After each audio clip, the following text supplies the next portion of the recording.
Welcome to the Sold Too Early Sports Card Podcast, where my NBA hot takes are so cold they're being used to combat global warming. That's Kai. I'm moderately funny, and today we're joined by someone whose sports card knowledge is almost as impressive as his beard. Friend of the podcast and fire type lover, Sasha T. How's it going, man? How are you? My guy, I love that intro. That was amazing.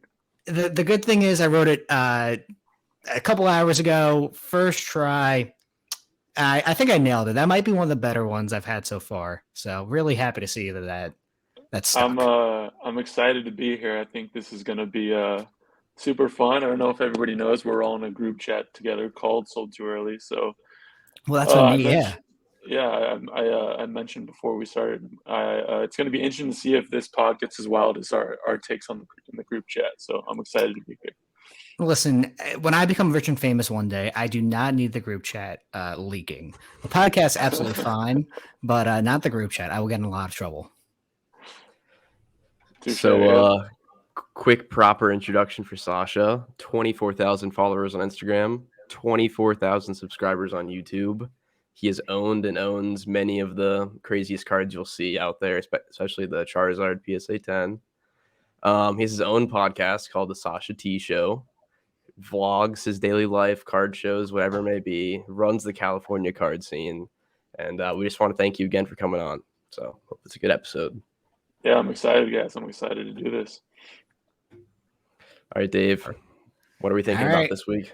All right. So, what's on my mind? Super straightforward. Two things. First off, the Chicago Spectacular is this coming weekend. I'm setting up again. That's one of my favorite shows to go to. Chicago itself is probably the easiest area in terms of like transportation and like a little ecosystem because you get out of O'Hare and the Chicago Spectacular location, Donald E. Stevens Convention Center, where the National is, it's like a 5 minute Uber drive. It's super nice. It's very secure. I really enjoy that entire like area. So really excited for the show. My last major show was Nashville 2 weeks ago, and I was a little disappointed by the turnout, but hoping that my last major show for the year being Chicago, it's good. You know what I mean? So fingers crossed.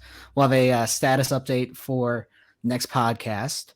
And then the second thing, so I posted this on Instagram yesterday. So as of recording, today is Monday, November 14th. This was on Instagram yesterday. It might still be active. Okay, it is active as of recording. Someone posted on Facebook how they had an engagement ring or a wedding ring available. I put this in the group chat. I put it on Instagram. I saw that. I feel bad hilarious. for this guy. So for those who are not aware, I'm going to read you the post. Delete if not allowed. Well, she's gone, I guess, and she said I could have it.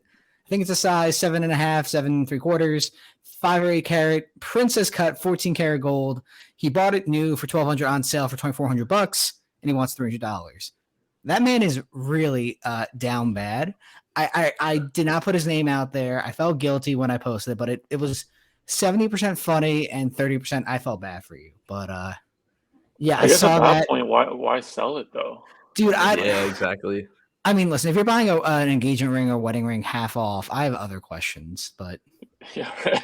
I do feel guilty. I do, but it was pretty bad, and I had to share it when I saw it because I did feel guilty, but there was some little bit of humor in there. So Now the guy who buys that ring for his new wife, that's going to be an girlfriend, all-time whatever. human Yeah, being right there. Oh, Yeah. God. dude, I definitely was debating buying it, but I'm not going to tell anybody. Oh my. I mean, listen, Oh, $300 boy. is $300, so You're I don't know, man. I don't know how you explain that one to your girl. That's it's something funny. right That's there, how you yeah. explain it. Just like roll with it. I She guess. never yeah. knows. I guess. Nothing too crazy for me this week. Bought a pretty big PC card. I bought the Matt Ryan 2012 Prism Black Finite. Pretty huge for Card. me.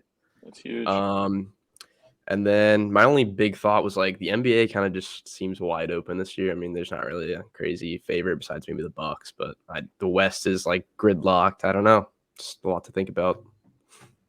Yeah, it's definitely a lot different than how it was like a couple years ago where you had like, 2 or 3 or 4 teams that you thought, those were the guys Yeah. right now. It seems like it's like wide open. It is. You're absolutely right. It's pretty crazy. What, 10, 12 games into the season right now? And listen, a lot of teams I thought were going to be serious playoff contenders are under 500. Yeah, I mean, my Which Lakers is, are I think the absolutely Warriors are under trash 500. too. I mean, the Yeah. Lakers is just a whole different conversation on like what went wrong, but dude, it's so crazy where these teams are. But it's still early, you know, like up until like Christmas, it doesn't really matter a ton. Like, Yeah, Give as some long as time No, you to I, get sneak I in. agree.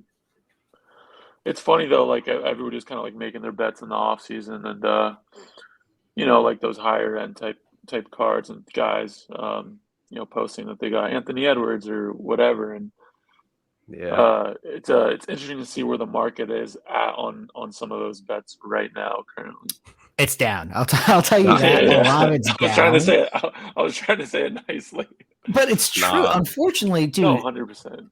I don't even who's an NBA player who like really just is exceeding expectations where their cards are up. You don't hear someone like a Zion I who mean, had a ton of hype Giannis, that but is, like he's not but Giannis is exceeding always gonna, expectations. Yeah. Yeah, but I mean, I he's think done what he's had to do. there's those smaller guys, right? That like Simons. I know. I've been That's a selling a good one. bunch of his cards. Shea recently, I feel like a lot of people have been picking up Shea's stuff. Yep. Jay's doing well. I don't know. There's a couple of those like smaller guys, but it's funny because like a lot of that big money usually goes into like the guy that's proven but thinks they're even going to take a bigger leap, like Edwards. I mean, Yep. but you know, those guys, you know, Edwards in general has struggled. I feel like, and that team has struggled. So money disappears sometimes, and it goes into NTs and stuff like that. I guess that's where it goes. I mean, I think you're absolutely right. I think you nailed it. Do you have any like opening thoughts, Sasha? Anything that's kind of Yeah. like kind of going through your brain besides the fact that NBA players are, you know, there's a lot of good deals out there. No, But 100%, it's 100%. Yeah, I think that for me personally, I think that I mean, is this like in general, just in like card market type like dude, Yeah. vibe? it's whatever you want. Okay, I Whatever's talk on to your your mind. for engagement ring. sure. You're thinking, this is your oyster. You do whatever you want. For sure. I think that you know, from what I've been seeing from the card show aspect, I think people are kind of slowing down on attending, you know, every single card show possible, which I totally get. I know for me, instead of doing, you know, let's say there's a big weekend show coming up that's Friday, Saturday, Sunday. For me and like I guess like for my business, what I've noticed is when I leave like my area of like Southern California, like I used to be able to go to a show and you know like want to be there for Friday, Saturday, Sunday. Now it's more like, all right, let me get in there Thursday night, do all that I can, you know, Friday and get out of there Friday night or Saturday morning to come back and be back here because I have business to do over here as well. So I guess I'm seeing people be more efficient or just not attending shows. And for me specifically as well, you know, trying to get in and out of shows at an efficient time is something that I'm focusing more on. And, you know, heading into 2023, I'll be doing more of. That I mean, you nailed it. That's such a smart point too, because I can tell you even for myself, the Chicago Spectacular that I'm going to be at this weekend. My flight is at 1 o'clock, dude. I'm not staying all Sunday. Like, first off, if the Bears are playing and they're home, it's going to be empty Yeah. anyway. If you Yeah. know they're Sunday night football or Sunday afternoon, they're going to be tailgating. Even if they're away, people are going to be out doing stuff. If you're in a major sports city like a Dallas or Chicago, they're going to be out and they're not going to be at the show anyway. And you know, it's just like, am I going to sit here at my booth for 3 hours, 4 hours, make one deal, or would I rather be like comfortable and home? And you're right. I've noticed a lot of people, those who do it either full time or are really serious about it, are going in on like Thursday night, like before the show even technically starts, and they're doing well. And it's awesome. It's like more power to you. It's such an interesting dynamic because you have to have a 3-day show and they have to schedule it as such. Otherwise, people would just leave. If you did Friday, Saturday, people would leave on Saturday and they would just like go somewhere else. It's so weird. Yeah. And I think that, you know, I think 2023, we're going to see kind of like the shows that maybe haven't been hitting or, you know, haven't met standards that people thought they would. I think those will kind of dwindle away, unfortunately. And I think what will happen is like the better shows will become, even bigger, right? They'll take that Mhm. market share. So I'm excited to kind of see the evolution of what happens to a card show, um, because I'll be there and attending. So the better it is, the better it is for all three of us, right? You're right. Listen, man, Yep. I didn't know what to expect, like, for instance, at the Burbank show in the summer, and I loved it. I'm so excited to go back in February. Like, that's a show that I can now plan to go to at least twice in 2023. And you know what? There's some major shows in 2022 that I don't think I'm gonna go back to. And it is a balancing act between like these shows that have established themselves and taking a dive into something new. There are shows in like Des Moines, Iowa, I've heard of that are supposed to be pretty good, or like the Midwest Monster, or even like Kai, you mentioned there's a show in like Florida that is decent. Like there's other opportunities out there if you're willing to explore them, but like it has to be worth it. And it'll be interesting to see what survives and what doesn't. Yeah, I want 100%. to try to get out to Burbank. I've never been to California, Do it, so dude. You It's gotta fun. come, bro. Dude, it was amazing. That was a fantastic show. I mean, that Yeah. was all time. And now with the bigger space, and every time I go into Burbank, Rob is just lit up about what he's planning and all that sort of stuff. So, Kai, you have to come, and like the whole squad from the group chat, I'm pretty sure is coming anyway. yeah, So I there's A going to be know. lot some of sweet people are competition. going, yeah.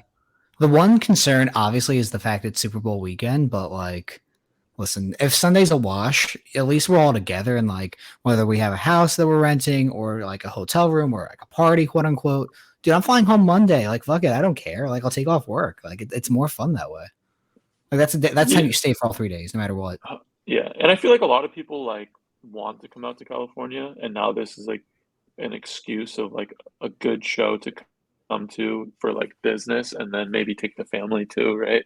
Yeah, So it's exciting. And here for like the LA area too, like the beauty with like LA and Orange County and this whole SoCal area is like, let's say like not a lot of people from other states did show up. LA is just so big with the collecting community that like the show would still be good just because we have that many people around here that collect and deal and do all that good stuff. you're absolutely. Listen, you're right. Yep. I think when I don't know Dynasty's name, it's slipping through my head, but I remember when they did the first show, they posted like a map of like where all the vendors were coming from, and it was so much of like California, some of the Midwest, and then like one point from New Jersey being me. I'm like, wow. I mean, I took a chance on it and it worked, and it was so funny. And I really hope the next time they post that map again, it's just all lit up from like all 50 states.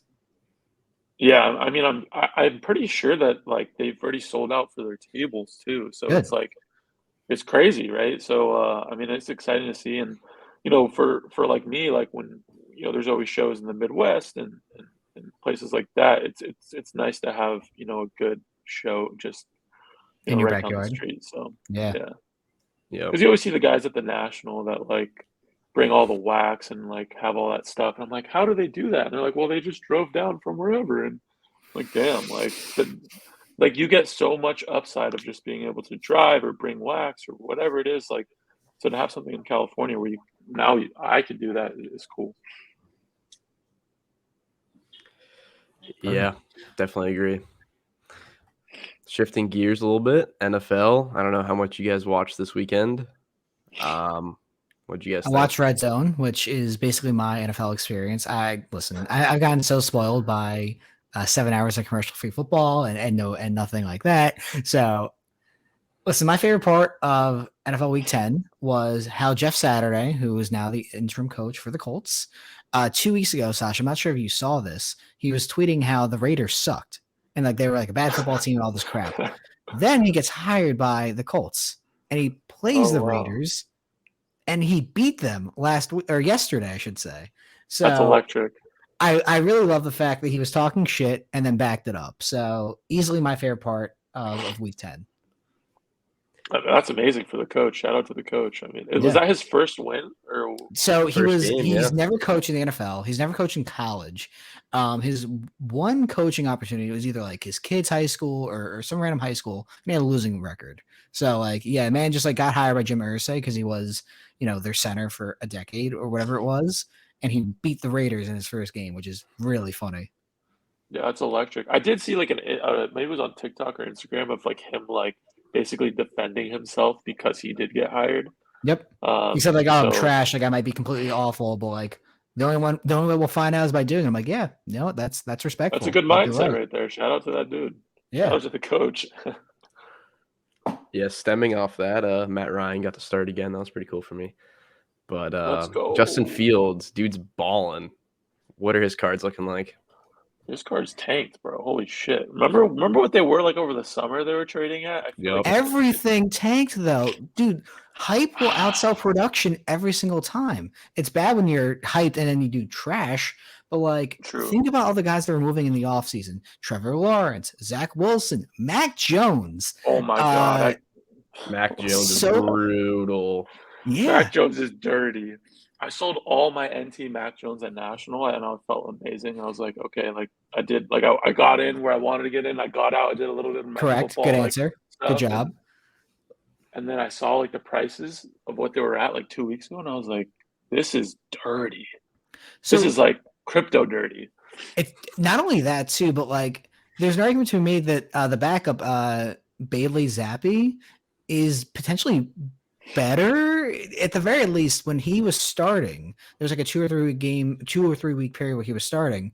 His random autos from like illusions or elements or whatever products out right now before Mac Jones took back over, we're selling for like $1,000, $1,500. It was nuts what the hype was. And then obviously he got benched again because he was a backup. And I'm sure those cards are under $100 right now. But like, it's so crazy where this market goes when there's hype behind something. It is always interesting every like the last two nationals I've been to, I've kind of seen the same thing in terms of like that football hype, and I'm just like don't understand like why people just don't sell their football at national. I did that. And I had so going into AC, I had one deal arranged with a guy. I had moved a Tom Brady 2004 Super Bowl patch auto, like the one with like the game used football in it. There was yeah, like a 3 month period where I owned 3 of them and I moved all three. This was the last one. Or no, I'm sorry, I picked up another one in AC, but I moved it, and one of the cards I got back was a Josh Allen 1 of 1 NT, not true RPA, but like one of those like 25 variations. And I'm like, yeah. I got to move this card now. I believe in Josh Allen, like he was great, and like I was happy to own it. But like, dude, let me cash in now. Let me get the hell out of this card. And I traded out of it like 20K, 25K value. I'm sure the guy who got it did very well, but I guarantee you at this moment in time, it's a lot It's less not than what worth it that was much. then. Yeah, you know, he got hurt. He's been playing well, but like injury and just the general economic situation, like, I mean, you even know. think about like Trey Lance, like what he was moving Oh, at national, Oh and my all these God. like football, you know, the guys that are like the card guys for football, and they're pushing certain guys and stuff, and it's crazy to look back. Like it's funny because like literally a couple of days ago, I was looking at like what some of these NTs because I was interested in Mac, and it's dirty, man. It's What is dirty. Trey I mean, Lance even at? like her. Oh, Trey Lance is down. Like, if I had to guess, like if we check car ladder or something, you'd have to say that his stuff is down like 80 to 90%. Oh my God. I mean, easily. the thing is Yep. too, is that like if you believe in the hype cycle, he's almost worth buying at some point in time, whether it's now or later or like the weird Because he's springtime down so before. much. Yeah. Yeah. I mean, there are opportunities there, but that's so crazy they're down that much. If they really are down 80, 90%, like not only did he get hurt, then you have everything else economically where it's like, all right, yeah, you just got double fucked. Like you're just you better off holding. Like if you're selling Trey Lance cards now, something went wrong. Unfortunately. I mean, is there even like a single guy who's held value like that since the national? Like, why would anyone buy any of those cards? Like, it Jalen doesn't really Hurts, make sense. probably. Hurts went Jalen up Hurts, I guess. for Yeah. sure. I would have Tua. to. Maybe Daniel Jones went up a little bit, or I don't know. I So don't know football that well, but here's the thing about Daniel Jones is like as a Giants fan, like I still don't know what to make of him. Like I would maybe consider buying his cards if they gave him a long-term contract. But my concern is like they franchise tag him next year, so you have him for 1 more year, and either regresses or just like kind of stays at as it is, and then you move on. Like he's been playing well. The Giants are winning, but like the issue is there's no like long-term security there. If he got a 5 year contract tomorrow, his card would spike immediately because then he's the guy. It's kind of like a weird like holding pattern with him, and like that's coming from my personal opinion as like a Giants fan who like would like Daniel Jones stuff, but I just do not like know if he's gonna be the guy. Yeah. I mean, I just remember over the summer his stuff was like already like very cheap compared to the other guys. So Yep. I don't know. I want to say his stuff has either like stayed the same or maybe it's gone up a little bit. I don't I mean, winning helps, that's but winning does help. Did Lamar go up? Lamar Oh, definitely was trending up at the start of Briefly, the season because he yeah. was like an MVP candidate, and now he's kind of like he's not a favorite. He's top 10 odds off the top of my head. He's definitely on that border of being like a good enough quarterback where he could win MVP, but also once again, like it's probably not him. It's probably Jalen Hurts is to lose right now. So just Him or interesting. Mahomes probably. Mahomes too. You could put Tua in there, possibly depending on how Tua keeps on playing. I mean, he missed 3 games or something, so it's Tua so stuff interesting. definitely went up though, right? Since Yeah, Yeah, I would summer. say Yeah. so. Justin Jefferson, if you bought him, Um, is probably oh spiking yeah. right now. So crazy. Yeah, I'm just like thinking back on some of the cards that I saw at National of that's why I don't do football too much anyway. It's just scary, man. Like it's scary. Like the sport is so like physical in its nature, and like to put like 10, even like $1,000 into something like that. Like for me personally, let's say like truly believe in them, I'd want to be like in and out of it in like a certain 2 week period, It's like pretty holding. smart. I mean, unfortunately, you have a sport where there are numerous examples of people who are paralyzed from playing it, whether it's college football or NFL. There are people who get hit one time and it's over, and it's horrible. It's unfortunate, but that's the nature of the sport. Quarterbacks can be protected a little bit differently, thankfully, but even then, you see what happens to someone like Tua, who that was fucking scary. Like it would not have been shocking to me if he was done for the year after that because he was either severely hurt or traumatized. It's a really scary situation, no matter what position you are in the NFL. Yeah, and the fact that like nobody, I remember people talking about, you know, Tua, and I saw the video where he was clearly like not there, and I think that might have been the game before where like it wasn't at like remember like when they Yeah, finally took him out a couple games, he did yeah, like some like just I don't know if it was his hand or whatever. I can't remember the certain video, yeah. but I remember the game before he was definitely concussed. And he was like running off the field, Oh but he was yeah, like you're right. I tripping do up a remember little this. bit.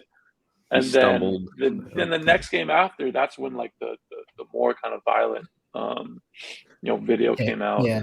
and hit. And it's scary, man. I don't know. I much respect to all those guys that play. I've never played football like competitively like that before, and it's gnarly. And to also to I guess respect to all the guys that put big money into that sort of stuff because it's a dangerous game for sure. It's ballsy, yeah. I It mean, even like is. look at Matt Ryan. Like Matt Ryan is a like, wouldn't you say he's a Hall of Famer? No. Or, Yes. no, okay. No, I'll say no. Kyle will say yes, and then we'll have the conversation of Kai, Matt Ryan. Matt Ryan is Phil Rivers with an MVP, and that's it. And Phil Rivers is Super not making the Bowl Hall of Fame. appearance. Okay. Okay, Well, and but let's say Matt Ryan is like a, he's in a for his career, he's an above average QB, right? That's what He's yes, a of quarterbacks course. strive to be, Matt Ryan, and Matt Ryan doesn't sell for anything. that's my point. I'm like Yeah, that's what you're saying. Yeah. even if you look at these guys that people are putting, 10, 15, 20, $100,000 into their card, even if they turn out to be a good quarterback like Matt Ryan and have a good career, at the end of the day, I mean, Kai knows what does Matt Ryan sell for? Probably not too NTRPA is much. like $600. There It's you gonna be go. crazy to see in Yeah. 10 to 15 years what's happening. But we're gonna be talking about the random to be Archie Manning or whatever else in 10 or 15 years, and we're having this conversation. Um, Kind it of is off wild, topic, man. but like, does anyone watch those 9 a.m. football games? Like, because Oh yeah, I Sasha, for do. you, It's that's always on in 6 the I a.m. background. don't. I do. Like, I'm not a big football guy, so I barely watch football. It was a good game, actually. I mean, other than Tom Brady forgetting how to play football and falling, that was pretty did you funny. see that, Sasha? The interception that I did Fournette see threw? it. I see all my football I get from TikTok or like Instagram Reels. So That's fine. I get the glimpses. So he wasn't quarterback. He got thrown the ball to and he like fell Yeah, he before. ran. Yeah, Yeah. they had Fournette at quarterback, and I don't really know what happened, but it It was wasn't a good. trick play, basically. So they tried to have Brady be the wide receiver on the play, and they pitched the Yeah. ball to the running back, and he was running a route. And then as Fournette threw the ball to him, Brady fell, and then the guy picked him off because NFL quarterback should catch the ball. And it was I think pretty mean. I think he's got like maybe a year or two left in the league, so he's just probably trying new stuff that he hasn't yet. Brady has caught a couple passes before, at least one. Really? He might have caught two. He's kind of done a little bit of everything. He has punted a couple times. I know that. He's at least caught one ball, might be two. I know he dropped it's kind that of one funny against the Eagles.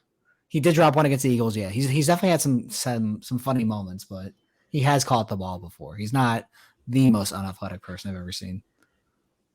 I've seen some Anything pretty else on, unathletic people at card shows. So Oh, don't even get me started there, Jesus. dude. It's so bad sometimes. I think Brady people won catching up strays. those guys. Yeah. Oh boy.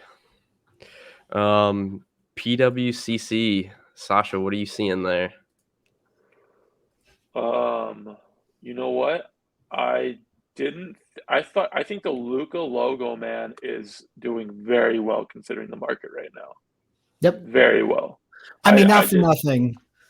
And Sasha, do you I- know if these prices include the buyer's premium or before buyer's premium? This is before BP. So what does Okay. it say? 2.3 or 2.3, yeah. yeah? I mean So- that's. I thought it was barely going to touch 2. As of last week, we recorded an episode and we were asking what we thought our buyer's premium, pre-buyer premium on the Luca. I said $3.25 million, and Kai said 4. So it'll be wow. interesting Okay, to see. you guys were pretty bullish on it compared to like the hobbies take. I feel like. I mean, listen, dude, if we have $2.3 million plus buyer's premium to spend, you're not really hurting right now. Whether that is Mark Cuban buying it or a fucking private collector or a group, you're not hurting financially. You could spend several $1 million on a trading card. So like it doesn't matter as much in my opinion, which is why we were, I guess, a little more bullish on it. What is that Luca Black Gold at? That is at 170. That's it. Dude, I was looking at these auctions before we started. If you go to the cheapest stuff, it's so funny. Like you look at this and like, how did you get into like the premier auction? There was like some random Tom Brady stuff, some lower end stuff. Like lower end is relative. It's still a couple $1,000, but like, I feel like how it used to be was like the lower end would sell better on Premiere. And when we say lower end, like it's like minimum 20K, I believe, to be on Premiere. So but now like you'd rather have and that's the thing, you'd rather have that lower tier stuff go on weekly because it will shine on weekly versus it used to be everybody wanted to push it to Premiere because there was so many eyeballs, but now if you have that 15 to 20K, 25K range, I feel like you'd do better selling it on weekly. I need to see what that Luca Blue does because I own one of those. Once again, like these are not 17. Bad cards, but like RJ Barrett Gold RPA to 10, cool. It's not going to sell nearly as well because it's item 385 out of 450. Like, nice, cool card. Why is it here? Or even like, Tom Brady Gold. Like this, like. Yeah, I mean Herbert stuff. This is a bad time to sell Herbert. Yeah, well, I mean, but how long ago was the stuff sourced? Probably 2 months ago, 3 months ago. So you're kind of hoping. I don't know. They really get some stuff in like right before the auction. I feel like, but I don't know for sure. Well, yeah, I'm sure they push the big stuff in that gets there late. Oh man, a Sidney Crosby auto, cool. Yeah, I think somebody flashed a Curry NC rookie into this auction. Like, how does that make sense? Why do you flash that card into the auction? And it was a nice looking NTRPA too, actually. I remember that. It was like a 3-color, I think, right? I think that tells you two things. Either one, people have a lot of vault loans that are unpaid, and PWCC is making them push their cards out into auctions and get them sold. Yeah. Or two, people are just struggling. I mean, listen, I think it's both. It's really kind of sad where things are economically, and it's going to get worse. Like, we're not financial experts. We're not 48,000. That is bad. Yeah, that's really bad.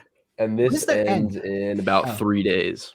That is bad. I'm going to be taking a look at that, Curry, because that is bad. I think it's a 10 auto too. The patch is solid on that. Patch is really good. I would double check to make sure it's not, it's a 9 auto. Swaps. 9 auto. That's kind of rough too. Like, that could be a 10. But I mean, still, the Probably last comp on that has to be in the twos, hundreds. if I had to guess, or hundreds or two. I mean, Something I like mean, that. I would there's guess at going to be least some two, yeah. interesting sales because PWCC ends on Thursday and Alt Liquid Auctions ends on Thursday, and then we have followed up with Golden over the weekend. I mean, there's a lot of there's going to be a lot of action happening over the next couple of days here. So And you'll have the I'm Chicago show at the same time. So I mean, It's it's true. amazing. I have a question for you actually, and we have a Q&A for you also, but like this is not on there. What are your thoughts on that? Like, what do you think about all these auction houses, all PWCC, Golden, Leland's, Heritage. whatever else there is that I forgot? Like, what do you think about all these auctions continuing to run? Like, I think that for me, like as a business, it's an opportunity because I can find, stuff that I personally think, is either undervalued or I have a client that wants it, whatever it is there. From like a general perspective, um, I think it's we're an open market where anybody can list anything and sell it, but at the same time, if these auction houses could work together a little bit better and took their egos out of it, I think it could be better for the overall value of cards. But at the end of the day, people are listing for specific reasons, and what I think is people are over leveraged in these big assets right now, and they're trying to liquidate because, and I don't even know if they're trying to liquidate. It might be the auction houses that have given them, credited loans are forcing them now to sell. So, Yeah. you know, it's tough, man. It's tough. I mean, there definitely is a leverage to like people definitely leverage their money for the high end, I believe, Yep. of cards in general. So, I think over the next year and a half, we're gonna have to see the washout of how, the real value of these assets and yeah, I guess we'll see what happens. It won't be pretty in some aspects though, 100%. It won't be pretty in some aspects. I mean, I think you absolutely nailed it. I can tell you as someone who is, I consider myself a higher end dealer. I'm not the top 0.001%, but I would call myself in that top 1 to 2% of collector. Yeah. I'm afraid. I'll be honest. Like, dude, I bought that Giannis red prism, that black hole pop 1 accidentally. I didn't even intend on winning it. I was going after the Brady contenders, and I put a bit on the Giannis. Like, oh, okay, cool. I'll I watch remember this for that. later, and I won it. I'm like, fuck. All right, cool. I had no intentions of winning that. They valued it at 45K. I won it for 26. I'm like, fuck it. All right, whatever. Like, it is what it is. Yeah. Hopefully I move it and make a couple bucks. But dude, I felt over leveraged because I didn't want the card. I'm happy I didn't win anything else on alt because then I would have, not been financially in trouble, but like been like, I'm a little bit tighter on this than I want to be. So it's Yeah. just crazy where we are. And the thing is like, let's say 2 or 3 months ago, right? We would be buying on alt because people didn't almost consider it as a comp because nobody Yep. knew whatever it is, right? And that has completely changed where now today it's become like if a card auctions and it sells for 5,000 and the last comp was 10, people are more willing to consider the new comp of 5, if that makes sense, right? Like it's the market, a card could be a good play, like considering what the comp was 2 weeks ago, but at the same time, like it could go down in another 2 weeks, right? So finding, and I'm sure you're going to do fine on that Giannis because that Giannis is Yep. a sick card.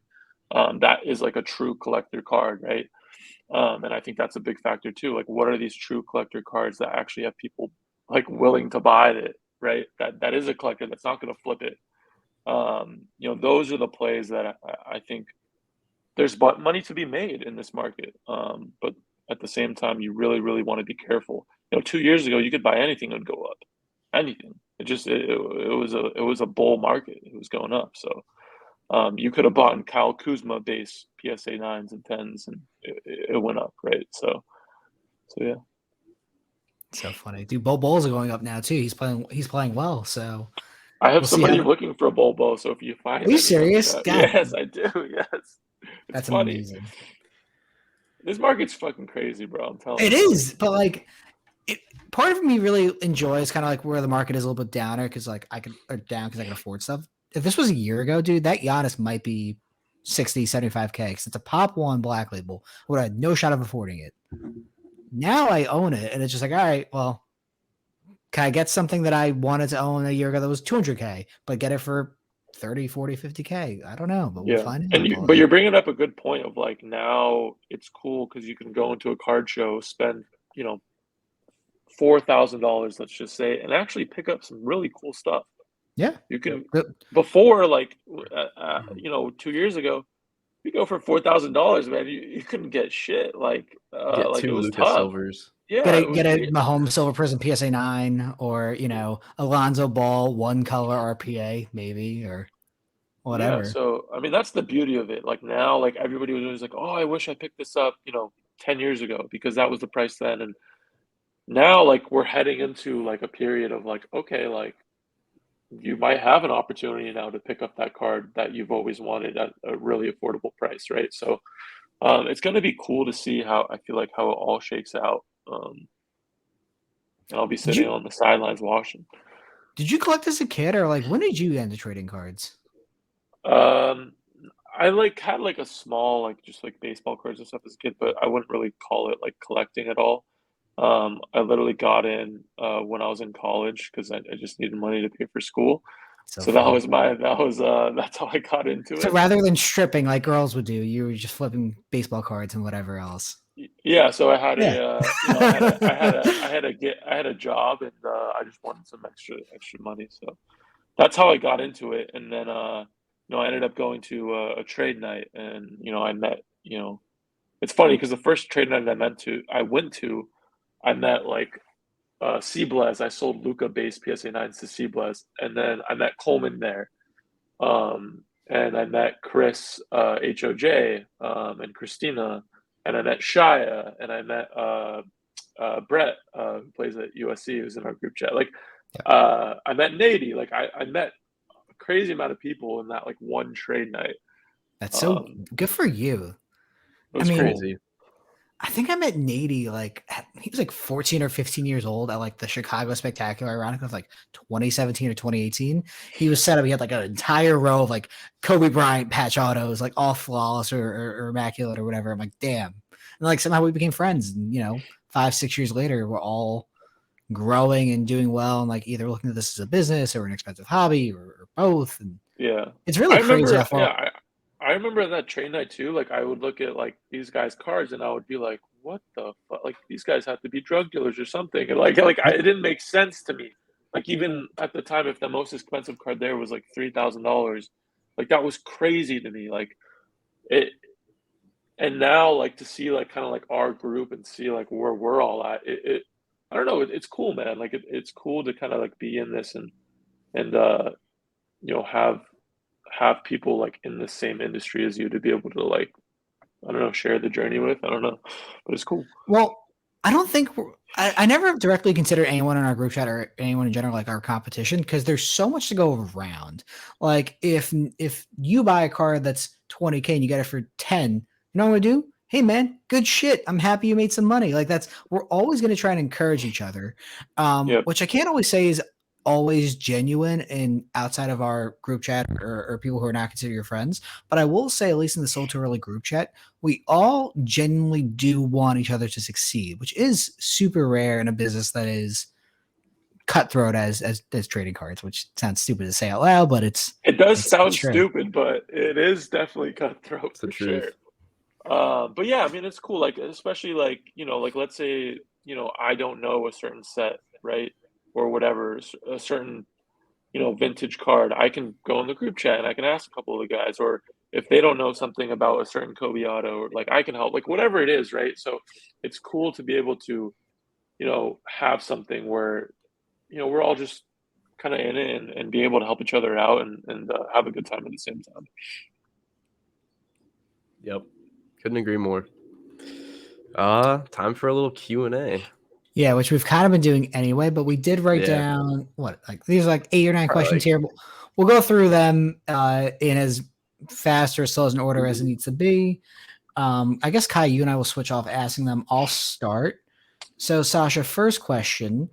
We noticed you haven't been uploading on YouTube in a couple of months. Hey, if you need help with YouTube SEO, I'm your guy. What have you been up to lately? Is there anything special currently in the works, or are you just vibing and doing your own thing?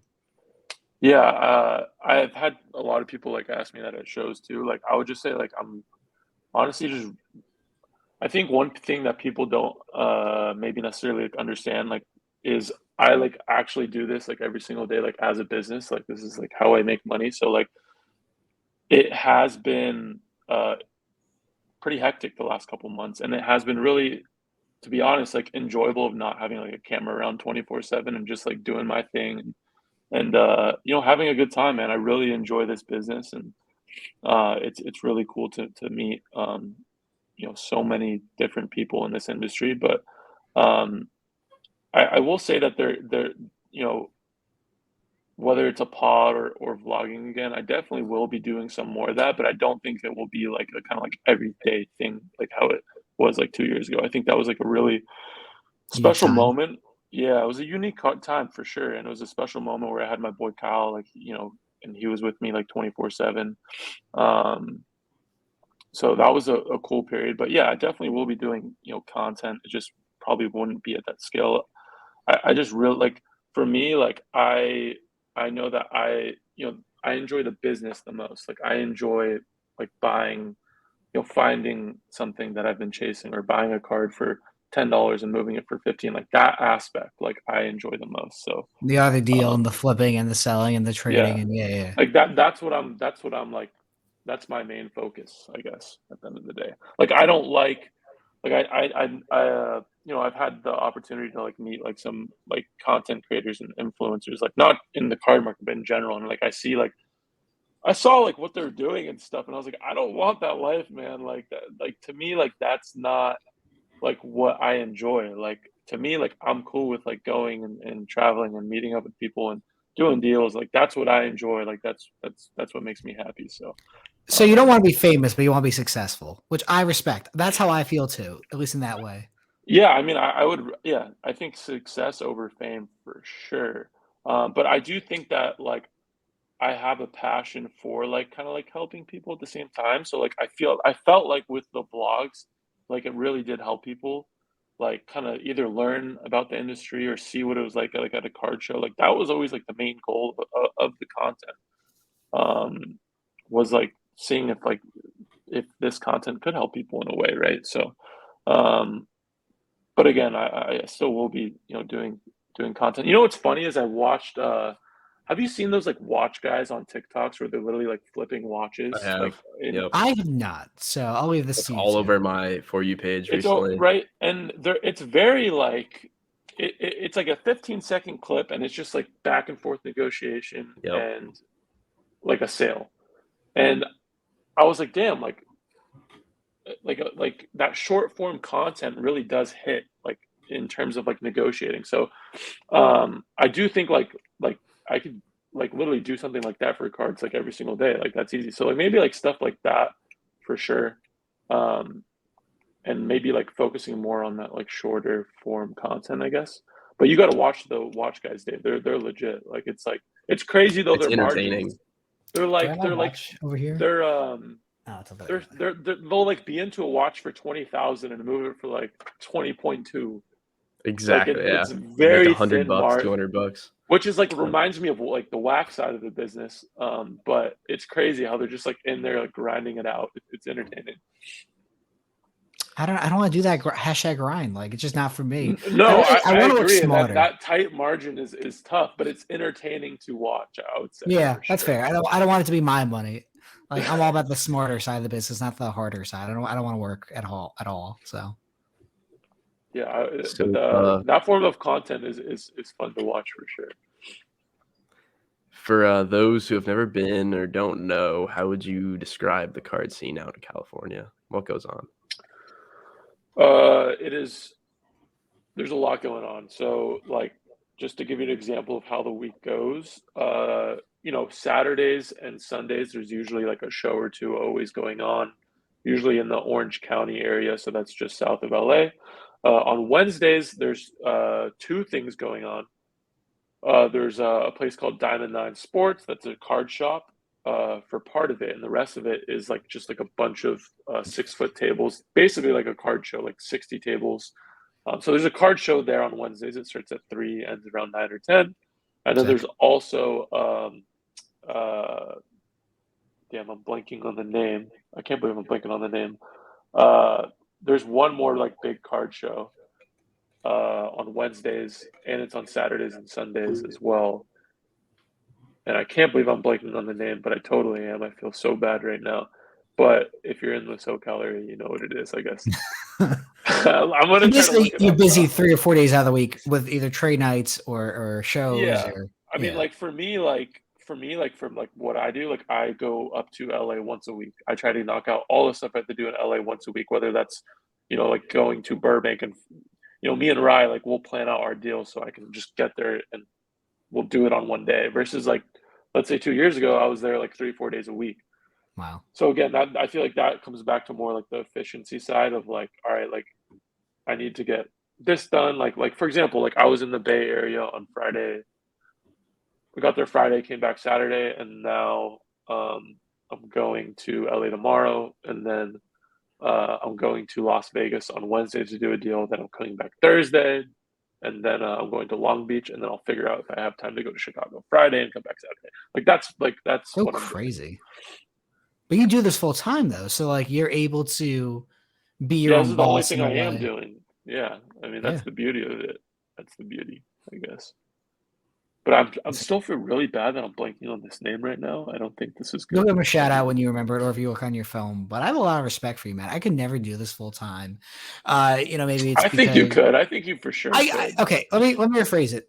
I have no desire at this moment in time to do cards full time. My girlfriend and I are together 3.5 years. We just got an apartment together.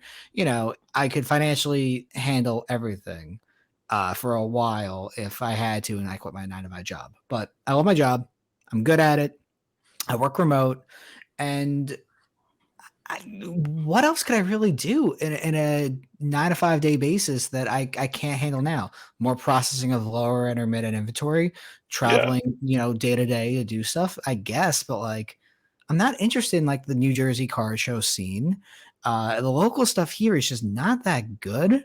I would rather travel to a show in Dallas or Philly or Chicago than go to my local card show that's an hour away because it sucks and it's unfortunate that the New Jersey card show scene is just not up to standard. I don't know if I like leveled up past it or outgrew it before I ever went there, but I was traveling to shows well before I went to a random New Jersey show. It's weird. No, and I feel that too. Like there's some shows here like that I used to go do like every weekend, and I'm just like, there's nothing really like here right now that where I could like use or whatever. So like I think that comes with like the evolution of certain shows too, I guess. Like you can't just have a show and it being like the same thing every single time. Like that's not how it gets better. It's true. I'm also a big believer in like, dude, you gotta bring your A in no matter what. Like, yeah, you can go set about like a small 30 table show and bring $200 cards and do fine. But what if someone is in there and has a $50,000 item or a $30,000 item and they're attracted to you because you have the best table? Someone walked up to me at a show in New Jersey 3 or 4 months ago with a Babe Ruth signed baseball. I bought it. Dope.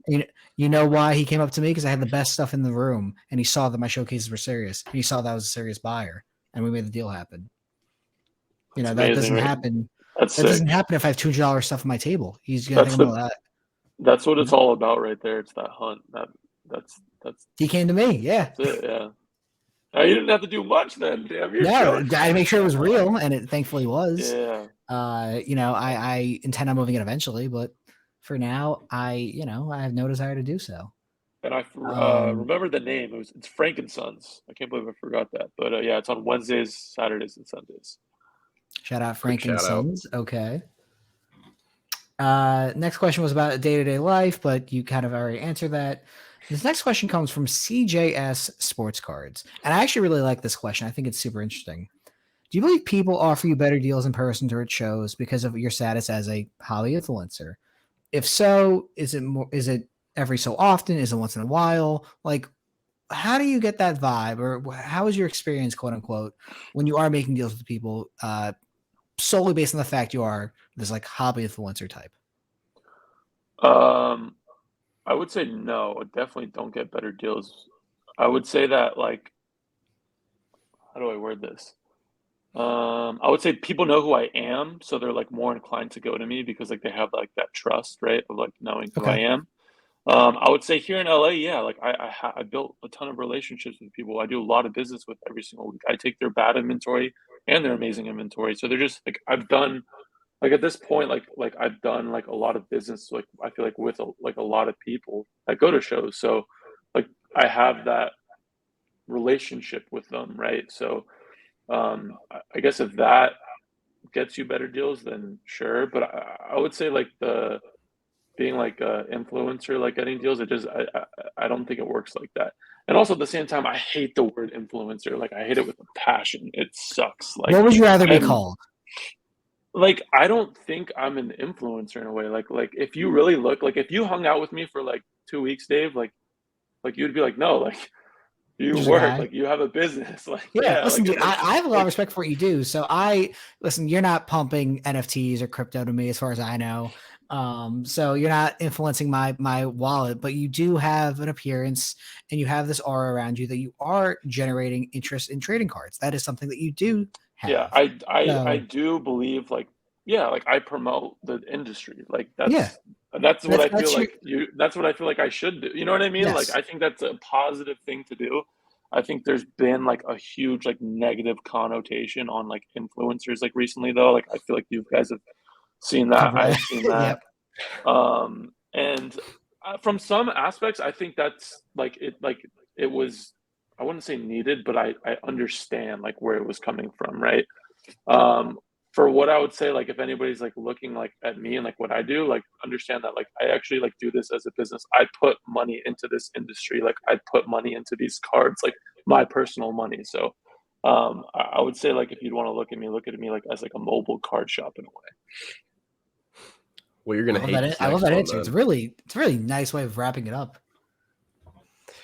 I'll go ahead and rephrase this one real quick. Any advice for someone interested in creating content in general? It was Yeah, mentioning how you're gonna be an influencer, but yeah, you hate that no, word. I would So just say like like create content whatever you're passionate about. Like for me, like when I got into cards, and I still am today. I right when I got into cards, I felt like I was like, damn, like I'm super into this. Like, and that's how I got into it. Like I was just creating content based off of like what I was learning and what I was buying and all that good stuff. So you have to find, I feel like, what you're passionate about first, and then like create content. Like I feel like where people go wrong is they just start creating content about stuff that they really don't give two shits about, right? And Yep, that's where it kind of goes wrong. So that's what I would say. What about you guys? What do you think? I I would mean, as agree. someone who was a YouTuber for 7 years and then has recently got back into it because, with the economy being down and thankfully not having as much time spent in trading cards, we made this podcast, which dude, if this gets 5 views, I don't care if it gets 5,000 views. Awesome. Like this is really more for me than anything else. Like I want this for my own experience. Yeah, And then on the other side for the YouTube stuff, I'm making gaming videos again. Like, dude, I don't give a shit. Like that's my true passion. I stumbled into trading cards accidentally and it worked out and I love it. But it's just about like you have to actually be interested in what you're doing and have authenticity behind it. And I think that shows in this content in gaming shit and in trading cards too. But like you have to be authentic above anything else. Yeah, 100%. if I'm doing something that feels like work, it's definitely not as enjoyable. So 100%. Here's a good question too. Are there any deals or experiences that you wish you were able to capture on camera that you weren't able to, and vice versa? Was there something you got on camera that went out that you were just like, yeah, this was a mistake. Like this should not have been released. That's really good. I no, like none of the stuff I put out I would say is like no. I mean, Okay, I so feel then the like positive side of the yeah, question: what's something you wish you got on camera that you weren't able to? yeah. I'm trying to think. Um, there was like anything one funny with the deal. boys? Yeah, there was one deal where Me and Nady owned a card, and I don't know if you guys know who Big Easy is, Janko. I've heard of him. Yeah. So we're boys with him. He's a good dude, and we were negotiating on this card he wanted. Nady was out here with me, in SoCal, staying out here. And we were like, hey, look, if you want to get this deal closed, though, at the number like you're saying, blah, blah, blah, you have to fly out here, spend the day with us, and basically just kick it with us and bring the cards and we'll do the deal. And this was 2 a.m. his time. And he ended up saying yes. He got on a flight, got here at 10 a.m. or 11 a.m. We took him out. We took him to the beach. We all hung out and we did the deal. And it was just super funny because his wife was all pissed at him and all that, good stuff. And I just think that that content of being closing the deal at whatever time it was, super late at night, and him being there the next day and actually spending the day with us, that would have been pretty cool. That's awesome. Do you want to share the card that you got, or that's it doesn't matter? Oh, that was a lot. This was a year and a half ago, but I would say we gave him it was a LeBron Jordan duel 9.5, patch auto. I think it might have been I forgot what product it was from, but at the time it was a very nice card, and we ended up being able to get in I believe it was a Kaboom set, first year Kaboom. We got a set in and some other stuff, and it was cool. It was a fun deal. So this one's kind of for all three of us. If we had to buy quote unquote stock in one player and hold it for 5 years in either football or basketball, who are we taking? Do you want to go first or should I? So basically, you're just buying a sport, or a player. Player. For instance, looking at that answer, I'm gonna go with Patrick Mahomes for quarterback and football in general, and basketball. I'd either go with Giannis or LeBron. Listen, I'm not gonna overthink it. I'm gonna stick to the GOAT type level players. Not saying Giannis is a GOAT, but if we're going 5 years down the road, he could have a lot more impressive resume. And Mahomes, same answer. So pretty boring standard answer, but that's kind of where I'm at. Basketball, I think I'd go LeBron just because of the fact that his stock's probably in the shitter right now. I don't know, but it seems like better value than Giannis. Giannis set an all-time high. But football, yeah, probably Mahomes or Allen. I mean, I just don't think there's another answer really. Maybe Justin Fields. I don't know. No, don't even say that. Don't even put that out there. What's wrong with you? What do you think? Did you guys say baseball too? You can go baseball. Baseball's fuck dead. it. Nah, go baseball. Do whatever you want. David Fletcher. Let's go. No, I'm kidding. Oh God, baseball. I guess Trout. I don't know, man. Baseball. The issue is Trout has gone down so much. I'm going to start buying him. You should. This is between now and February is a good time to buy baseball because no one's paying attention. But the issue is it's baseball. Have you seen his Bowman Chrome refractors? How low are they right now? 9.5 is 11,000 or something. Holy crap! Those were $30K 3 months ago. It's the off season. The economy's bad. At one point. I sold this is a funny. I sold a PSA 10 of the regular one, not the refractor, but the regular one is a PSA 10 for I want to say 33,000. Sick. 3-4 months ago, maybe it was 4 months ago. I don't know, but I mean that card is I don't even know what to say. Probably 12,000 now. It's crazy how much that Trout stuff has gone down. And it all happened because they said he had a back injury that he wasn't able to come back, but then he did come back and he played pretty well. And his stock just kept going down because the season was over. Trout had a back injury that they believe could have been career affecting, not career ending, but it could have affected his ability to play long term. It still could. Came back, crushed it. Is probably going to finish in the top 5 or 6 of MVP voting. I know he's not a finalist this year. The issue is more of the Angels just being bad. Yeah, they suck. They're not going to make the playoffs. They're not a playoff contending team. It could change this offseason, but they just continue to disappoint.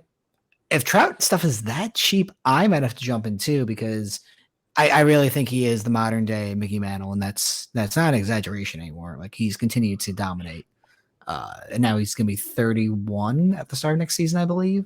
Yeah, something like that. I will really want to make some plays into draft. It's just I might follow you into that. That's so crazy. Let's start And the look, pump now. if we lose money, like I mean, how much lower is it going to go though? If they're at 12K, they can drop to I what? agree. 9, 10? What can they go up to? They're at 30 at the peak.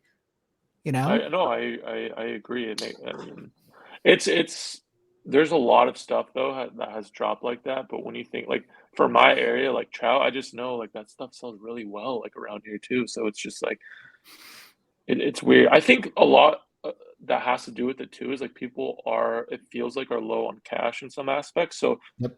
they're totally willing and fine to give you like let's say you bought something for $10,000, it's a grail card. They're completely willing and fine to give you like 13K in trade value. Like they value the card at that, right? It's just like people, it depends on the person's situation and stuff. I'm literally having these conversations with people on the Honest Black Label. So yeah, you're right. I can tell you that from experience. Yeah, people like that Giannis Black Label, there's collectors for that card that want to value it. Like they're fine with 45K, whatever. 40K. Yeah. Exactly. So it's just like it's tough to see that like a lot of people are like more like trade heavy than cash heavy, but it's understandable at the same time because of the Dude, current I've broken down so many cards over the last 7 years. It's absurd because you just have to be willing to accept it. Like you have to do a little more legwork and auction cards off or break them down, but you win more. Like you get better value out of it if Yeah. you know what you're doing. Yeah, I agree with that. Quickly though, going back to baseball, what do you guys think about Fernando Tatis cards? Man, when is he supposed to be back? Like, is it middle of the season? He's missing like 15 games, I think, at this point. I thought he it got was a bunch more. eliminated. Well, he got a bunch removed because I guess playoff games count towards suspension. Oh, so they made a deep run, and so a bunch got taken off. So I think it's about 15 or 20 games left. Hang on, I'm Googling it. But his cards talk about nosedive. I mean, it might be smart to pick up a little bit. I probably will, just because like every single year we've seen that like this time of the year is like a good time to start picking up baseball. Like if we look at like the trends over the last couple of years, like technically right now is like the start of like a good time to start buying baseball. Now the economy is way different than what it was over the last couple of years. So, if it doesn't get that premium of what it did, then it goes towards, the current economic state. But generally, like I'm going to stick to like, the trends, and I don't mind, picking up a nice Trout and, some smaller Tatis and maybe a couple other guys like Soto and stuff like that. Well, here's the thing too, and also I did just check it's the first 20 games. So yeah, it's like end of April. Prospects just sells absurdly well because once again the hype lets out production. So I got like a Jordan Walker or from the Mets prospect, the catcher Alvarez. I know he made his debut last year. I know he made his debut last season, but like guys like that who have not made the majors or in some cases very limited action just outsell Trout or Soto or Acuna, the Tatis, like absurd levels. So baseball's so interesting in that dynamic. But like I agree with you, dude. If I'm gonna put money into guys, it's gonna be a Soto, an Acuna, Tatis, Trout, like the more established players who have a track record as opposed to random prospect who might not even make the majors. But whatever. It's yeah. Have you like ever like had like a player where you like go like kind of like decently in on like that you just like believe? Like have you had that happen before? I don't know. I mean, the thing is, like, I like to have variety. Like, you never know who's going to hit or miss. What's that? Oh, Josh Rosen. Yeah, that's true. Besides that, dude, yeah, $1,500 back in 2018 was a lot of money. Now it's just a meme. It's funny. I mean, the players who that I did well on were Gavin Sheets, who's a player that plays for the White Sox. I owned a Superfractor, and I 10x'd my money after 2 years, so I did well there. And then Luca. I bought Luca base prisms for $15 in 2017 and 2018, commuting into the city, and I sold them for like $90 to $100 each. And it was awesome. So those are like the two players that I went all in on and crushed it. It's a lot smaller scale, but like if you go into perspective of 2017, 2018, 2019. Yeah, it's extremely well at that time. Yeah. It's crushing. Yeah. No, I mean it's just like it's funny now that like it seems like there's there in the hobby, there's always like every year where there's like that one guy that like people are like, oh, he's the guy, like he's the next Yep. guy. And I think it's tough now, where how it was like a couple years ago, because the competition was way less to get the stuff. Like where like sometimes the value now is almost baked in already, and then if they Yep. don't meet that expectation of being that player, then it's just like you're sitting on something that's tough to move. You know what I mean? Like there's all those things that come with it. So it's a different. I guess it's a different Different it's a beast. different market, I guess, than how it was. But Or there's still or tons you of have products, opportunity. or you have good products that don't come out until like the middle of their second season, like flawless basketball still not being out, and I don't know when it's supposed to come out for NBA, but it's going to be at least halfway through this season, and that's for like last year's draft class. So it's absurd where the market is. Like if you want the good premium products or stuff, you have to wait forever, and that's why what the players are generally going to be by the time like products like NT, Immaculate, Flawless, Prism come out, and it's kind of crazy. Yeah, I was glad that Panini 1-1 had a good like last 2 weeks though, because I was You able did to get a well on couple that, yeah. cases. And it's Yeah, I also a did. sick product. Yeah, but it's good to see finally a good product that people enjoy, that breakers are going through. Um, that's always nice, because we've there's been a couple of duds, I feel like, but that kind of also goes more on the manufacturers and Panini overprinting and all that fun stuff. But yeah, I mean that side of the industry is like people want to. I feel like there's always like the collectors always like trying to like downplay the side of like breaking, but fucking breaking is massive. Like there's no downplaying like the effect that breaking has on this industry. I would love to get a break. I would love to get a breaker on, and we have a friend who I think would be interested in coming on eventually. Every 5 or 10 episodes we want to do a guest, and he's in our group chat. You know who I'm talking about. Yep. And it'd be so interesting to have him on because he does have that insider perspective about breaking. So I have to hit you up when if we can get him on and get some questions from you, because yeah, it's obviously a multi-million-dollar industry a year. I mean, I don't know if the cap is 10 million, 50 million, 100 million, but it's crazy. It really is Yeah, if I had to guess, it would have to be more than 100, because absurd. I mean It's this so wax absurd. is not cheap. Like for example, like I mean like NT basketball came down, but like if you're ripping NT, like that's like basketball in general, that's like minimum like 16,000, right? So like and max is it can go, it depends on what you're ripping and all that, but more in general like in the 20s, right? So like if you're ripping a couple of cases of those a night, I mean Then you that had the gets whole crazy. flawless chase too. Yeah, I mean that was insane too. I mean that How's it that make was you crazy. how's it make you feel that one case of flawless, or I guess 2 briefcases of flawless, is like more than the average person will take home in salary in a year? Because that to me is fucking wild. It was crazy. And when Yeah, that chase happened, wasn't like a case like 40 G's or something like that. It was Yep, I something. and don't. they tanked afterward. Yeah, I think Hell they're like yeah. 20 now or something. I mean, they might Yeah, Oh, be something even only like less. that. 20. Oh, only. Let me just get my No, wallet but out. like you gotta think about it like this. Like a lot of the breaking side, and I've talked to like a lot of people that have businesses in breaking, they definitely want to be way leaner in terms of the inventory they hold now than before, because there's period they went through the period of time where maybe their wax was worth whatever, like 40 G's for a flawless case, and then it gets cut in half to 20. Like that's not fun. That is not fun whatsoever. So there's also that side of breaking on the back end where it's almost like day trading cards, of like you're buying the wax at certain periods of time because you think it's going to go up here. Like it's cool to see. Yeah. We have 2 more questions from Rare Trading Sports Cards, or Rare Trading Sports Co. Is it easier to flip $100 card or $1,000 card in today's market? I'm gonna say $1,000 card, but I don't really have much insight beyond that. $100 cards are just like put them on eBay. Like I don't bother posting them as like story sales or whatever. They can go into a showcase, but like I'd rather have the $1,000 item, obviously.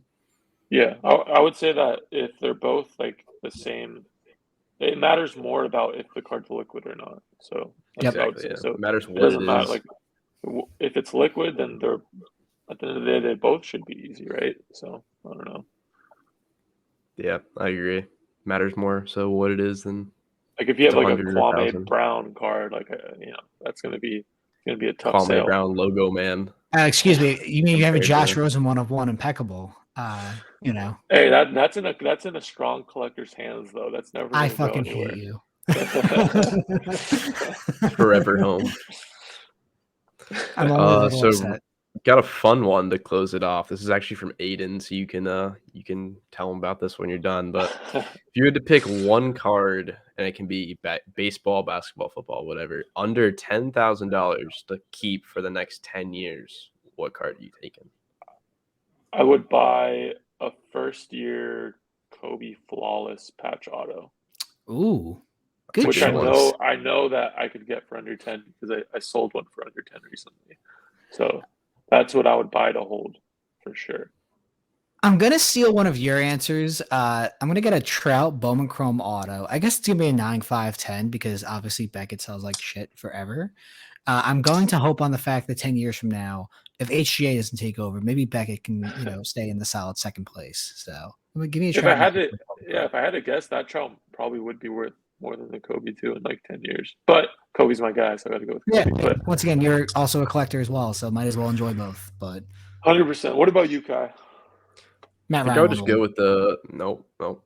Definitely the earliest year patch auto of LeBron I could get with the best patch. I think that's what I would go with. Okay. All right. On I card like though, that. it has to be. Yeah, on card, yeah. I mean, I think those are all like three like very, Intelligent very, answers. Dude, it's like yeah, we know what we're conservative. doing. What? Sorry, let me go get a Jonathan Kaminga NTRPA redemption because I'm going to hold that for 10 years. Yeah, I mean, it's going to be interesting to see how the whole level, the playing field levels out with all these kind of, like, for example, Herbert prices are going down. Yep. Josh Allen's prices are going down. These were like Yep. the really high end premium cards like that were selling for crazy money. And that kind of set the market for the rest of the NTQB stuff, I feel like. Just how like Luca set the market for all the other like younger guys. So Correct. Yeah. it's gonna be interesting to see how like the stuff shakes out and probably goes down. So I don't know. Well, it'll be interesting to see, like, if the Eagles win the Super Bowl or someone who has a pretty strong market now behind them, whether it is a Josh Allen, a Mahomes, a Hurts, whether NC stuff does price itself out because you might see a new leader in the market. If Lamar Jackson and the Ravens win the Super Bowl, I don't see his cards getting there. He actually is pretty disrespected when it comes to QB NC markets. So Yeah. it's gotta be the right fit of like marketability, team, and just like prices baked in. Because if Josh Allen wins the Super Bowl, oh my God, you're gonna see an explosion of prices on his stuff, and it won't catch everything else because you're gonna see someone big. Oh, Justin Herbert is an eighth of the price, but I think he has potential, and you'll see a kind of snowball, which is interesting. Yeah. I mean, if you really like for football, I don't really know football too well, but if like you really know football and you really think a guy's gonna pop, like there's gonna be opportunity.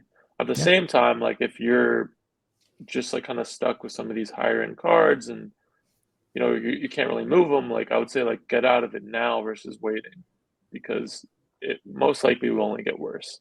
So you're telling people to cut their losses. How dare you, sir? Have you not seen tables that shows? I'm supposed to be 250% over Yeah, comps. yeah, and I think that you know what I think that comes into play with like look like that's one of the reasons why people maybe don't want to go to as many shows anymore because they see the same cards at the same prices where that might have been the price 6 months ago, but that's not the price today. Yep. And sure, like maybe you're 10% over comps or like 15. When you get to that, like even I think 15 is too much, but like when you get like above in that like 20 to 30 range and you're seeing these cards over and over and over again, like that doesn't help anybody. And it sucks for the person. Like I've had stuff where I've lost on. Like that's part of this game. Like you have to lose. Like you're not gonna win on every single thing. Like it's just not gonna happen. Like I promise you. And if that does happen, that's insane. Like you're a genius. But you're going to have to take L's. Like that's part of this game. Like it just is what it is. Yeah. Yeah. I mean, Couldn't have said it better. Yeah, you're right. I mean, you have to just re-roll sometimes. Like I've definitely lost on plenty of cards, and I'll consign it or run it at auction. And you know what? Maybe I can put that money, let's say it's 60% of what the items are worth, into something else. And if I flip that correctly, hey, maybe I broke even. Maybe I made some money. You just have to be willing to accept the temporary loss to maybe win in the future.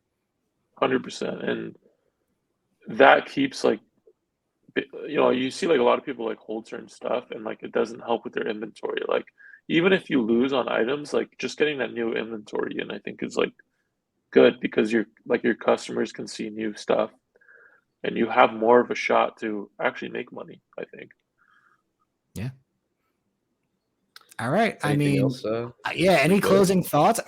We could really do this for like another hour or two, which is crazy, I know. which is amazing. Like that's how a podcast should be. That's when you have good conversation. But any closing thoughts? Anything else that like we didn't really get to that you want to talk about, or just like any lasting like thing you want to leave the audience members with? Okay, I have a question for you guys Yeah. since I'm a Lakers fan. Do you guys think that uh Westbrook or AD will be traded this year? Yes. I think one of them gets traded. I do too. I kind of want the Hawks to get 80, but I don't know how that would happen exactly. I I mean, think somehow we'll Kyrie ends take up on the Trey. Lakers. We'll take I Trey would send Young. like Bogey and Capella and picks, but I don't know if they would do that. They need Yeah, I shooters. mean, we need shooters bad, bro. It's not fun. I'm not going to any Laker But games yeah, this year. I'm one of revolting. them are definitely getting traded. What One about I of think who? Westbrook is LeBron? gone. What about LeBron? Do you think LeBron gets traded? Well, he would have to ask for a trade, right? Yeah, if LeBron was ready, LeBron is no longer going for championships. He's going because he likes LA. He wants to be there. I don't think he wants to move his family. I don't think he wants to leave that area. If this was LeBron 10 years ago and he was like still going for his legacy, yes, he would ask for a trade or get traded. Now, I mean, he's comfortable padding his stats. He's comfortable being in that environment. He wants to be an actor after all of this. He wants to build his brand as like a person and make billions of dollars. I don't think he wants to leave, with the exception of like wherever his kid gets drafted to. Which, if it's up to Yeah. LeBron, is going to be somewhere warm that he doesn't. He's not going to go to like Milwaukee or Memphis. You know what I mean? I was Like, gonna say he rides it out until Bronny gets drafted, goes there for 1 year, then retires. yeah, I think that's accurate. Yeah, it's just tough as a Lakers fan to I watch mean, that's some of fine. these Anything I feel. games. Yeah. Yeah, I mean, Yeah. You want to go in pity contest? The Nets are a disaster. Falcons are not much better. yeah, the Nets. Yeah, that's a tough situation. That's a tough Yeah. Oh no. situation. Yeah, you're right. Yeah. You can I have did not Kyrie. I'll realize give him that. to you. Like you're welcome just to take him. Like Yeah, it's so funny because we were like wanting him so bad over the summer. And if all that stuff like played out in LA, I feel like it would have also been like way worse. So Definitely. don't worry. I'm sure he'll get traded to you and he'll do something else stupid. He'll oh god, what is something you LA people hold dear? in and out. Yeah, He'll say fuck he in and says out. that a Whataburger is better than In and Out. Oh, it's dirty. Or like he like swims in the La Brea tar pits or something. I don't know, man. Like something dumb. Wouldn't shock me. I mean, we'll see what happens. Yeah. Hopefully, we don't get him though. You can have him, please. I insist. No take backs. But Kai, we're definitely gonna see you at the Burbank show, right? What's the word, man? I'm gonna try my best. What what the dates are yet? It's It Super Bowl didn't come weekend. out. Yeah. So what, So like mid the February. 8th or something? Yeah. I think it's the week after All that, right. but I'll give it a shot. We'll see what happens. I think the last time, or no, I saw you at National, right? Okay. Yeah, he I've set up only next been week. to. I think the National is actually the last show I've been to. I haven't been to one. Yeah, because lately. I remember we actually like I think we first met in Atlanta, the Atlanta show. Yeah, I think so. That was But I don't think any of us are doing Atlanta, are we? Are you doing it, Man, Sasha? don't get me started. I Alright, will how be do I in say this Atlanta. nicely? Yeah, You will? I will. I believe so. Yeah. I think All I right, have fine, a good. showcase, Sasha can but I take don't know. that. if So- I can I'm not gonna use talk it. about the Atlanta show. For sure. I'll be there, and I'm gonna get Dave and Kai to come as well. We can have a conversation about the Atlanta show offline. Nothing bad, nothing wrong. I just do not enjoy the fact that a basketball tournament goes on during a show, and I think Oh a lot I of God, think people are what not they're this really again. I think what they're doing this year is it's going to be like after or something like that. good. That's a way to do it, and that's a very fair compromise. If you want to go be Kobe Bryant after the show, that's fine. Go live your high school glory days. You're completely Oh allowed to, Jesus, but don't pull your best Yeah, dealers off the show for 4 hours so they can go pretend to dunk. how did this Like, turn into this? get a heart attack on the yeah, way. listen, I understand that Nady is probably the most athletic person there, but like, come on, like you need to have your best dealers at the show. A lot of us pay a good amount of money, and customers too, to either buy Yeah, stuff or look at stuff or anything. They can't be off the show for, unfortunately. That's and you part of brought up a what being good a dealer is. yeah, and you brought up a good point. And this is not in general of like any show, but like it's not specific to any show. But one thing that I have noticed with dealers is that they, the prices of tables, and again, in general, every show is becoming like a real premium. Yeah.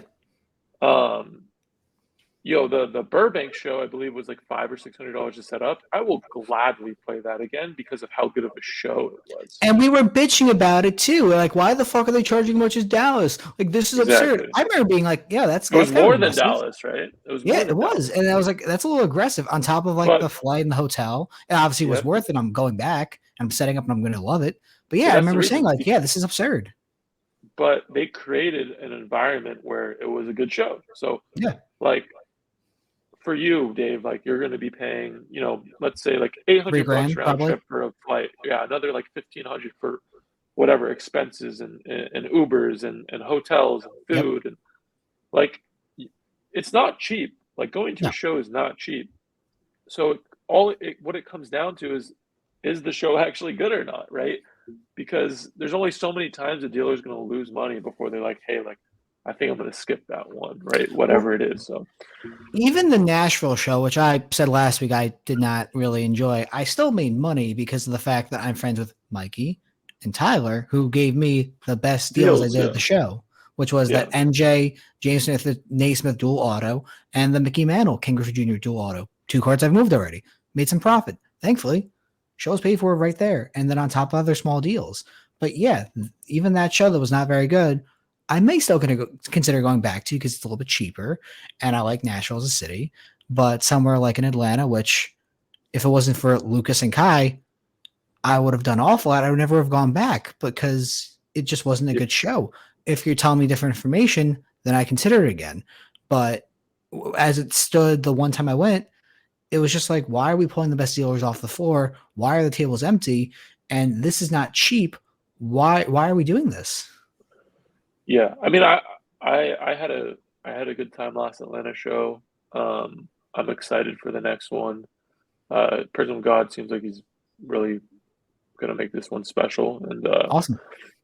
we'll see I'm what happens, happy man. to I'm see excited. improvement. Yeah, And that's not me being critical of him as a person. It's not me being critical of the show or of his operation as a show. It's a fair concern. I saw a lot of people complain about the tournament, and I think that's a very fair thing to criticize because it is something that comes up. But I'm willing, and if they are moving it to the end of the show, that was the one thing I complained about. I love the venue. I thought it was very nice. Maybe I go back. We'll have to see where things shake out. And I think the show is February.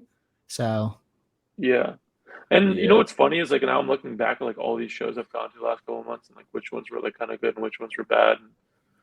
Um, I remember I mentioned earlier in the pod that like some of these shows, like what I think that might happen is like some shows will kind of like get bought out by like the bigger show. that's interesting.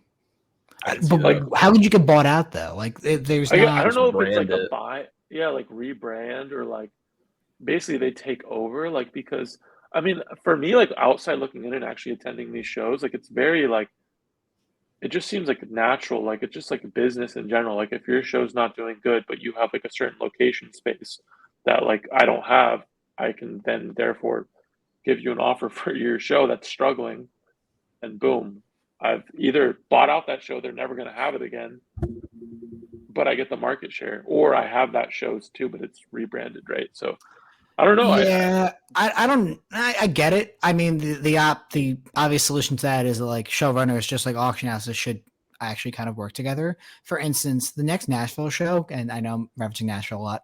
One of the next shows for it is the same weekend as Dallas. Guess what show's going to suck? The Nashville. Nashville show, not Dallas. Like, why would you do that at the same time? I don't get it. Yeah, but again, I think those are two shows that like. Well, I know Dallas for sure. I never went to Nashville. Like that's not going.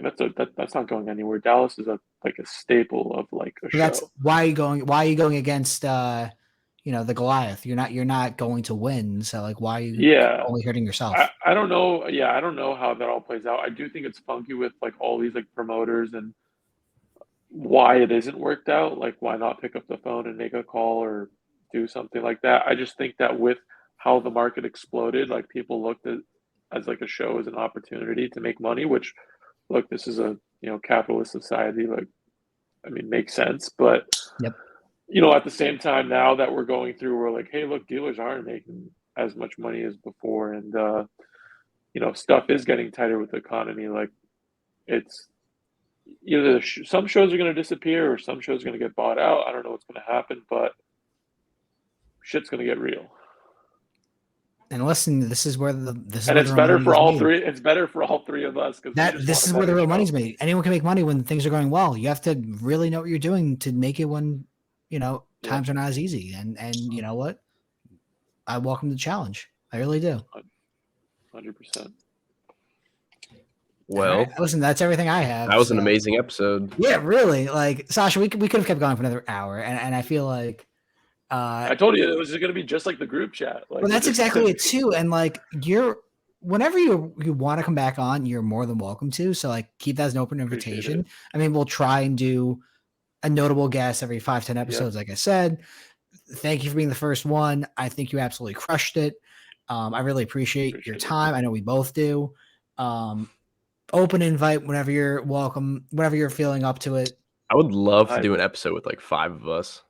Oh my God. That would be very fun. Yep. I think that would be if you guys could pull that off and kind of gear the schedules together. I think someone would die. I think someone would die on that podcast. If we had us three, Nady, Lane would kill someone. Lane would kill someone. I mean, there's so many that we could just like pick and plug to like kind of like opposites like of people. Roy, like, you, get Lucas myself, on here. Ty, and Lane. That's all time. That's an all timer. Yeah, that's how we get canceled. So maybe we might have to have like a media, like a middle guy in there to kind of like calm everything down too. Get Lucas or someone as like our mediator, or Sheik. Yeah. Oh god. Maybe throw Shia in there. I mean, listen, once again, like just get everyone at that point. I'm thankful that we have such a wide connection of not only high-end influencers and collectors, but like people who have such unique experiences that they're going to offer something interesting to the podcast. Maybe as like we grow and we are experiencing growth, which is incredible. And like I've had a lot of people come up and say they like the podcast, so like really thankful for that. That's good. But like as we have more people familiar with like what we're doing, we can definitely get those groups of people together and just create anarchy, and I'm all for it. So, yeah, man, I'm glad that we're able to do this and get all of the schedules all right, and hopefully your audience enjoys it as well, man. Listen, it's gonna be your audience too, because we're gonna use your name in the YouTube SEO and everything else. I'm perfectly fine with that. You guys are my boys. Man. So. All right, so this is gonna launch on Wednesday. So thank you again, man. We really appreciate you. Yes, we appreciate you, Sasha. Yes, sir. All right, thanks for listening, guys. See you. Peace.